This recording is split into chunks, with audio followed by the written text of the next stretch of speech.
Et bienvenue à toutes dans Prends ce qui te parle, le podcast pour les femmes qui veulent se recentrer sur elles.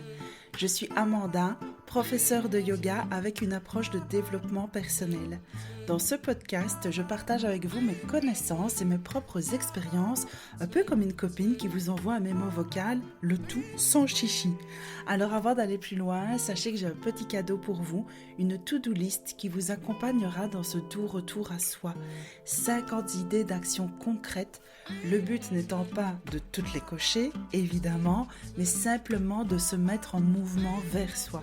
Alors c'est parti pour l'épisode du jour, prenez uniquement ce qui vous parle et surtout, laissez le reste. Et bonjour à toutes, bienvenue dans l'épisode du jour. C'est un épisode invité aujourd'hui et non des moindres puisque c'est Nathalie, une participante de mes cours de yoga. Bonjour Nathalie. Bonjour. Donc Nathalie, toi c'est la 2e année que tu suis les cours les mercredis à Flémal. Oui. Et je t'ai proposé de venir témoigner sur le podcast pour parler un petit peu de tes ressentis, vu que maintenant tu as déjà fait toute une année complète et que tu commences une 2e année. On a déjà beaucoup échangé en off, tu m'as déjà partagé beaucoup de choses et je me suis dit que ça pouvait être intéressant pour toutes les personnes qui se demandent c'est quoi les cours de yoga et développement personnel d'Amanda, pourquoi c'est un engagement annuel, pourquoi il y a des cycles, et j'avais envie d'avoir ton retour sincère parce que finalement, qui mieux qu'une personne qui participe peut le raconter. Et donc Nathalie en fait elle a écrit, elle a pris ce temps d'introspection avec elle a écrit un petit peu tout son fil conducteur, tout ce qu'elle a ressenti.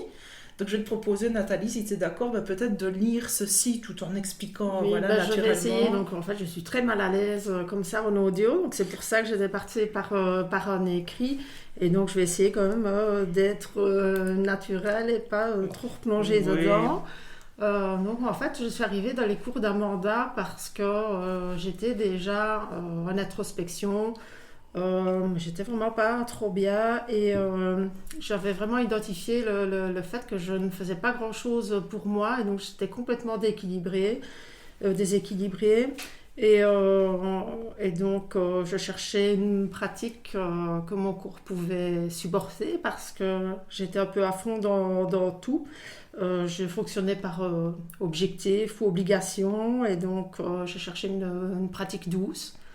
Donc j'ai trouvé, je pense que c'était sur Facebook, alors l'annonce qui me convenait très bien. J'avais vraiment l'heure qui me convenait, le jour qui me convenait. J'avais pas besoin de faire de croix sur autre chose, et donc je me suis lancée avec au départ des appréhensions en me disant est-ce que c'est vraiment fait pour moi, est-ce que je vais pas m'engager pendant un an et au final faire quelques leçons et que ça n'aille pas, que physiquement je dois arrêter. Et ça n'a pas du tout été le cas.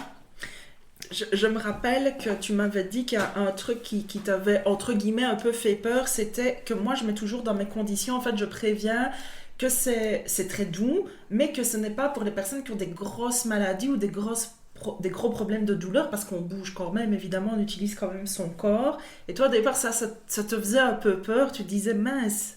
Voilà, c'était vraiment juste sur ça. Je me dis, voilà, si je peux pas m'engager pleinement, je dis, au pire, je vais m'inscrire. Et puis, j'ai pas quand même grand-chose à perdre à tester.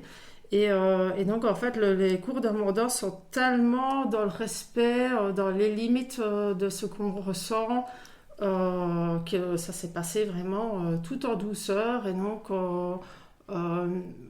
tous les petits mots que je peux avoir, ceux qui sont un peu plus conséquents aussi, au fur et à mesure de la leçon, ils passent, ou alors la pratique s'adapte, parce que Amanda voit aussi, on a un petit groupe, et donc Amanda a l'occasion de passer de temps en temps, de nous dire de changer un petit peu, d'adapter la posture.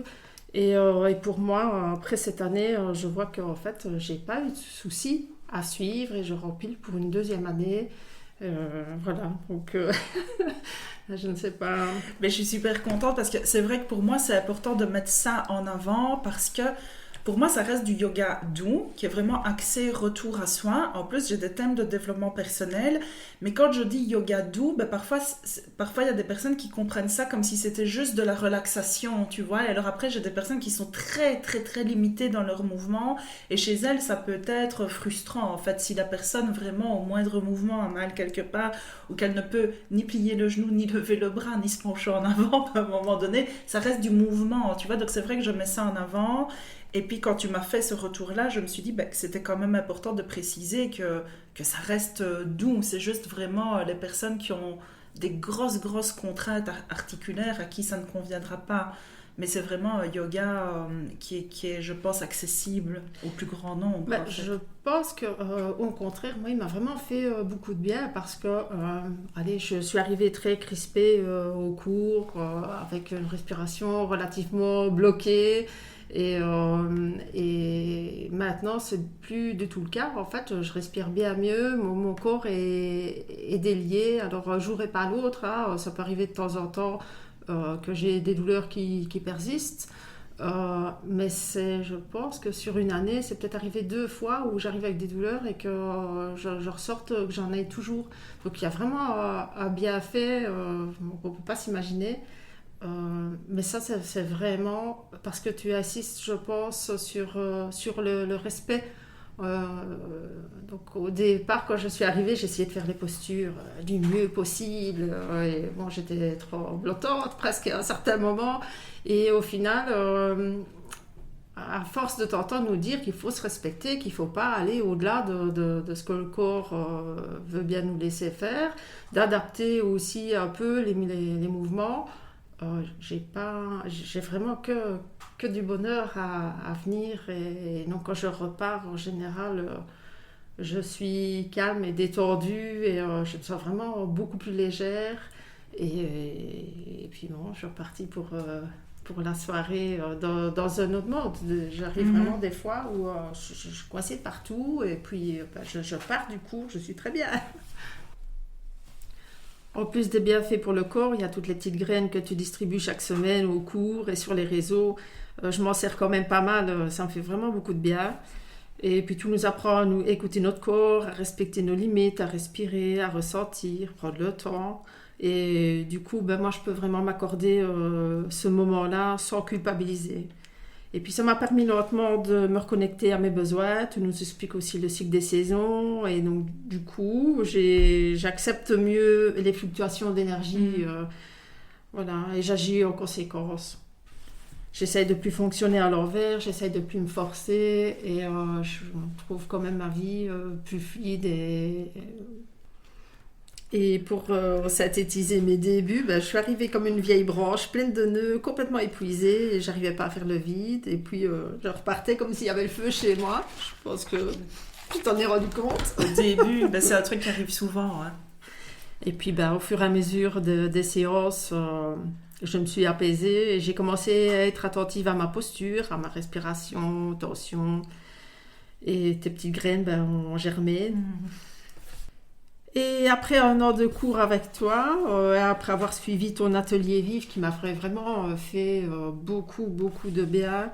Donc juste pour préciser pour les personnes qui écoutent, Vivre, en fait, c'est mon programme en ligne de reconnexion à soi en 6 modules qu'on fait en fait de façon autonome. Donc comme ça, les personnes savent qu'en effet, toi, tu as fait les 2 parcours, vraiment le cycle en présentiel où c'est des cours hebdomadaires pendant toute l'année et tu as appris aussi le programme Vivre qui est donc un accompagnement en ligne de 3 mois avec des vidéos, des audios et des ressources préenregistrées. Et une fois qu'on a ce programme, il est accessible à vie. Mais toi, tu l'as vraiment fait dans les 3 mois impartis. J'ai eu la possibilité de le suivre. Hein. Mon temps me permettait de le faire. Et le fait que ce programme soit en autonomie m'a permis aussi de pratiquer des choses que jamais j'aurais faites. Donc, parce que c'est vrai que les mercredis à Flémal, donc j'ai 5 groupes, donc j'en ai 2 le lundi à Neupré, j'en ai 2 le mercredi à Flémal et j'ai un groupe le vendredi à Saint-Nicolas à Cointe. D'ailleurs, je le glisse ici dans l'épisode de podcast, il reste 5 places à saisir pour le groupe du vendredi à Cointe. Les autres groupes sont complets pour l'année, donc comme ça c'est dit. Mais en fait, les lundis et les vendredis, après l'heure de yoga, il y a toujours un quart d'heure de journaling et un petit cercle de parole. Mais pas le mercredi à Flémal. Dans ton groupe, en fait, il n'y avait pas une demande, donc j'ai laissé des séances d'1 heure. Et donc, d'en vivre, je crois que c'est ça que tu allais dire, peut-être la partie journaling. Il y avait la partie journaling où, moi, c'était impossible là, d'écrire un journal. C'était... Alors que maintenant, hein, en fait, je ressens vraiment, par moment, je ressens le besoin quand je suis dans des situations ou dans un brouillard mental. Je prends mon bic et alors, ça sort tout seul. Et là aussi, je suis vraiment étonnée de ce que je peux écrire sur le papier. Voilà, je n'arrête pas de dire que ça me fait du bien, mais c'est vraiment ça. Oui. Et il y avait aussi la danse intuitive. Donc j'ai entendu parler de la danse intuitive et bon, ça me faisait marrer en fait de regarder des vidéos. Je me dis mais en fait qu'est-ce que c'est que ça? Mais en l'ayant pratiqué, bah oui, je veux bien faire la folle chez moi parce que ce qui ressort de là vaut la peine. Ben oui, et c'est vrai que Nat, je me rappelle que tu es venue me trouver et qu'au début d'année, tu es venue me trouver après le cours et tu m'as dit que le fait d'avoir suivi donc une année de cours plus le programme Vivre, ben que cette année, tu la recommençais vraiment en comprenant les choses très différemment. En les comprenant et en les ressentant vraiment différemment, j'ai vraiment été stupéfaite le premier cours, ce ressenti. Je n'ai pas oublié comment j'étais avant. Et ce premier coup, je me dis, mais waouh, quel changement! Et je me suis rendu compte que je m'étais reconnectée de plus en plus à moi et à mes besoins et que j'arrivais à plus facilement gérer mes pensées, mes petites douleurs, enfin voilà, mon quotidien. Et maintenant, j'intègre des petites postures aussi quand j'en ai besoin. Voilà, toutes les petites graines qui ont été semées, elles me servent. Et elles ne me servent pas qu'au cours. En fait, moi, ce que je comprends, tu me dis si c'est ton ressenti aussi ou si je me trompe, mais ce que j'ai souvent constaté, c'est que la première année, quand les gens sont très débutants, en effet, ils veulent bien faire et ils sont forts dans leur tête, dans leur mental, en train de décortiquer, de vouloir comprendre tout, que ce soit au niveau des postures de yoga, au niveau de la respiration et même au niveau des thèmes de développement personnel. Tu vois, les gens sont parfois un peu en train de vouloir chercher tout mentaliser. Et en fait, ce que je remarque, c'est que souvent la deuxième année, les gens le font simplement avec plus de présence à eux. Tu vois, il y a plus cette part-là qui cherche à contrôler et tout comprendre dans le mental, mais les gens sont juste en train de vraiment le vivre. Oui, c'est vraiment là où on se rend compte qu'on lâche prise, en fait, c'est de ressentir cette différence par rapport à l'année dernière. Et oui, effectivement, on essaye de faire au mieux, on a toujours cette obligation, ces images, et au fur et à mesure des cours qui passent, ça s'estompe et on profite vraiment du moment. Ouais. En fait, bientôt, je vais arrêter de faire des engagements annuels. Je vais faire des engagements pour 2 ans. Comme ça, la première année, on s'habitue, on comprend. Et la deuxième année, enfin, on le vit à fond, tu vois. Je plaisante. Il faut un temps pour tout. Bien sûr. Je suis contente de recommencer cette année avec toi. Moi aussi. Donc une question que moi je voulais te poser, Nathalie, c'est d'après toi, c'est quoi la particularité de ces cours-là? Parce que c'est vrai que du yoga, il y en a à toutes les sauces et je pense que c'est important que les personnes se sentent appelées, de savoir si c'est pour elles ou pas. D'après toi, quelles sont les particularités de ce cours? Déjà, à la base, tu es kiné et donc tu donnes des variantes personnelles et ça permet de rester à l'aise, de ne pas se faire mal, de ne pas s'obstiner à avoir une posture parfaite comme je pouvais le faire au début. Et puis, chaque cours, il y a un thème, une introspection qui est liée à la saison. Et donc, tu nous expliques ça aussi, le rythme des saisons, à chaque saison. Et pour moi, c'est génial de pouvoir suivre un cours qui équilibre le corps et l'esprit. Et puis, il y a aussi tous les petits plus dans tes partages, les infos sur la lèvre, sur le système nerveux, sur les automassages. Et voilà, pour moi, c'est pas qu'un cours de yoga, c'est une bulle de bien-être, de bienveillance, de douceur, de partage. Et j'en retire beaucoup de petites choses. C'est comme si je mettais une petite boîte à outils que je remplissais à chaque fois que je viens. Et de temps en temps, je ressors mes outils dans mon quotidien. Et vraiment, c'est une pratique qui va au-delà du cours. Ça me fait super plaisir, vraiment. Et, voilà. Et puis maintenant, je me rends compte que mon obligation du début pour me faire du bien, pour me repositionner, pour me mettre en priorité, en fait, c'est vraiment devenu un plaisir. Et j'arrive à venir sans attente envers moi-même. Maintenant, j'arrive à venir en lâchant prise et rentrer chez moi vraiment avec beaucoup de douceur et d'apaisement. Et encore des petits trucs dans ma valise. C'est génial, ça c'est vraiment ce qui me fait le plus plaisir de pouvoir me dire que voilà que c'est... ça vous offre à la fois cet espace-temps une fois par semaine pour se dire ok, j'ai une pause qui est programmée dans mon agenda pour moi, ou pendant 1 heure je vais faire ça rien que pour moi et penser à rien d'autre, et en même temps comme tu dis que ça remplit cette petite valise à outils que je peux ressortir au quotidien dès que j'en ai besoin, et en même temps aussi nourrir cette compréhension de soi avec en effet parfois comprendre qu'est-ce qui se passe dans notre système nerveux quand on est stressé, même si c'est par petites touches. Donc ça me fait super plaisir. Et par rapport au groupe, Nathalie, est-ce que tu trouves que c'est un grand groupe? Est-ce que tu trouves que c'est un petit groupe? Enfin, comment est-ce que tu vis le fait que ce soit une pratique en collectif en fait?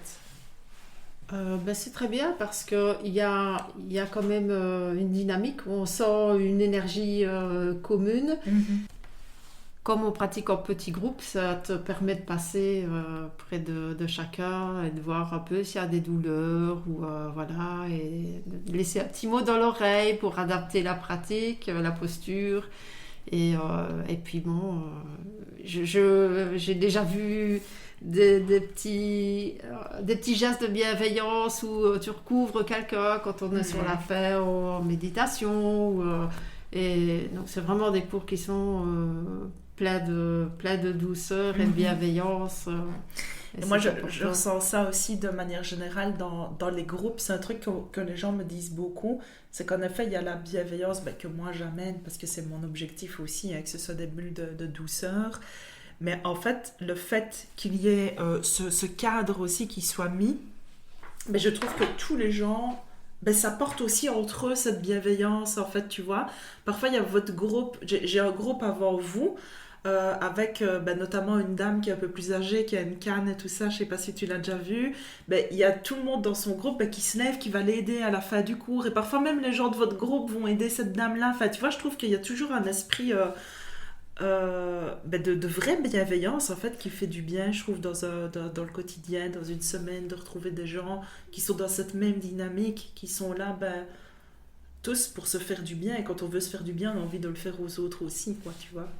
Oui, il n'y a pas de jugement, tu vois, que c'est pas un cours où on se mate, t'as mis ces leggings là, tu vois, pas du tout, en fait. On est vraiment, pour profiter, on est vraiment là pour profiter du moment et de tout ce que ça peut nous apporter. Et moi, après la première année aussi, on crée aussi tout doucement des liens avec d'autres personnes. On voit que ça se met et que on est content de voir les personnes et de voir qu'elles sont bien ou pouvoir un petit peu papoter avec.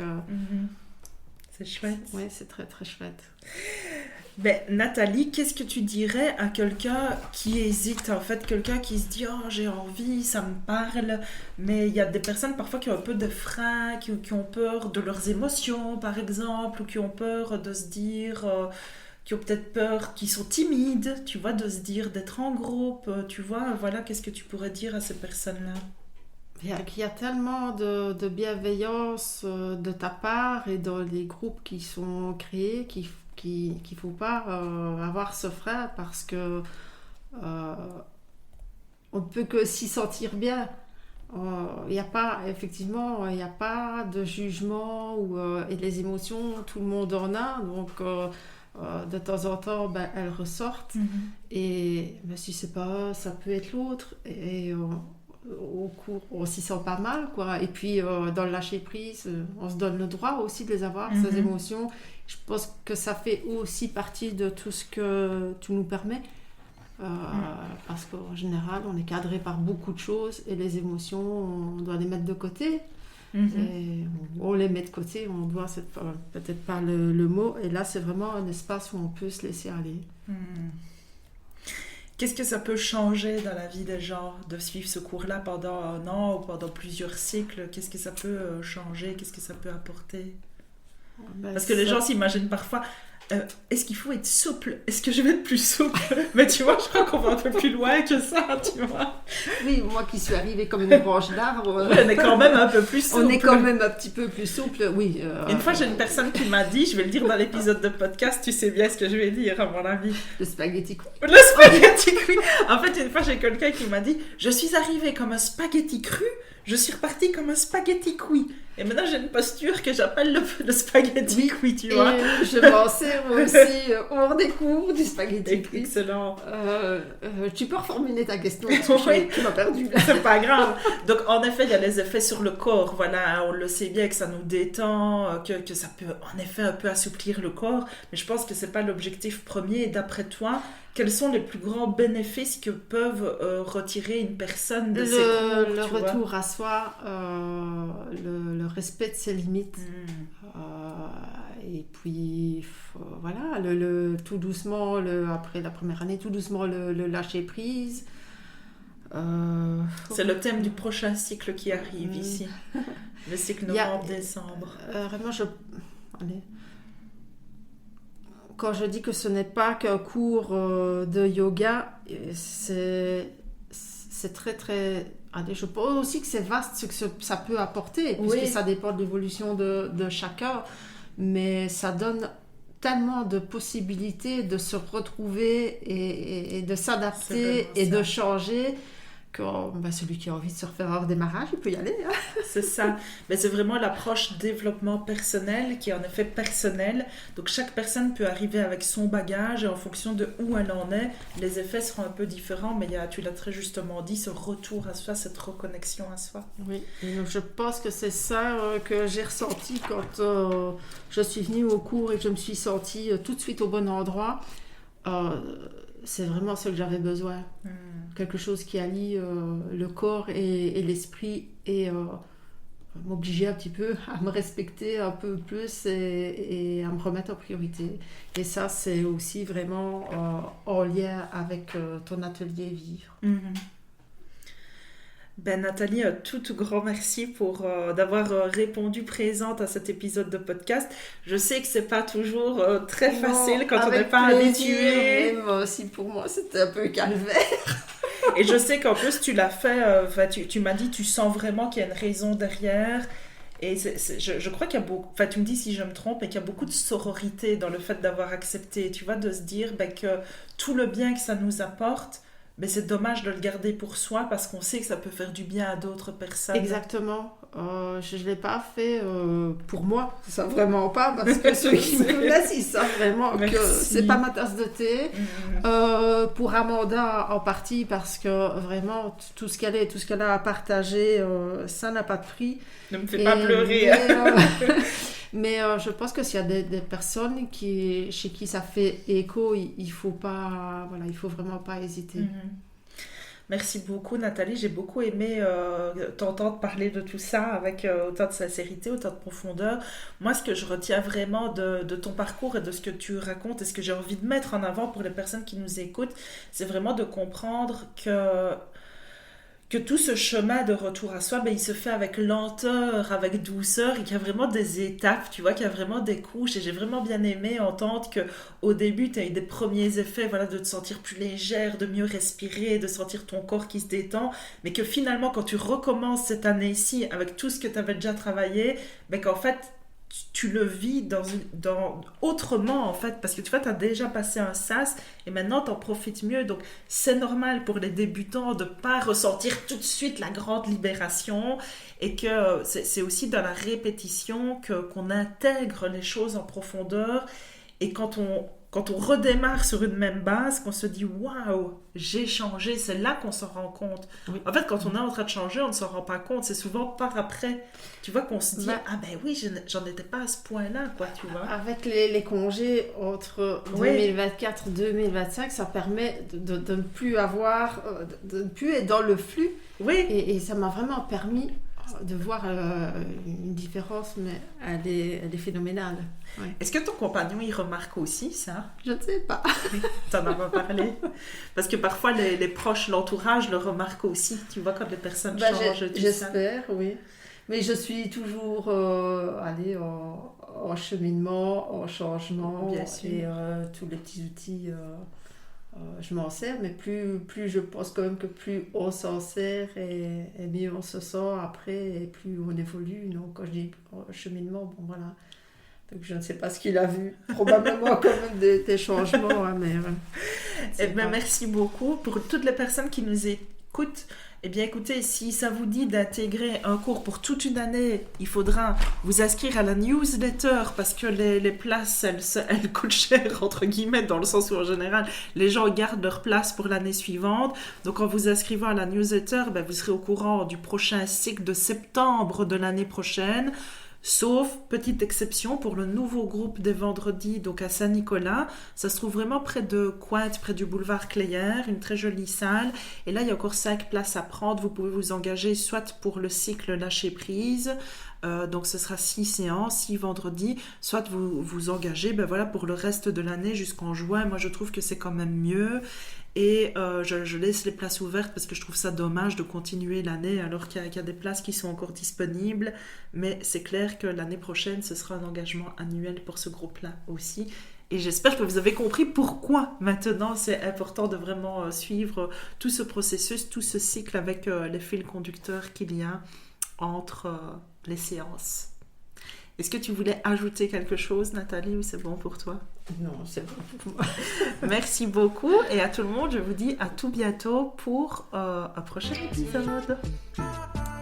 Et voilà, l'épisode du jour est terminé. S'il t'a plu, n'hésite pas à t'abonner, à liker, mettre des étoiles, un petit commentaire et à partager avec une personne à qui ça ferait du bien. Tu sais, ces petites actions permettent de mieux faire connaître ce podcast et ça me fait très chaud au cœur. Alors je te dis déjà merci, à la semaine prochaine et d'ici là, on se retrouve sur Instagram. Bisous!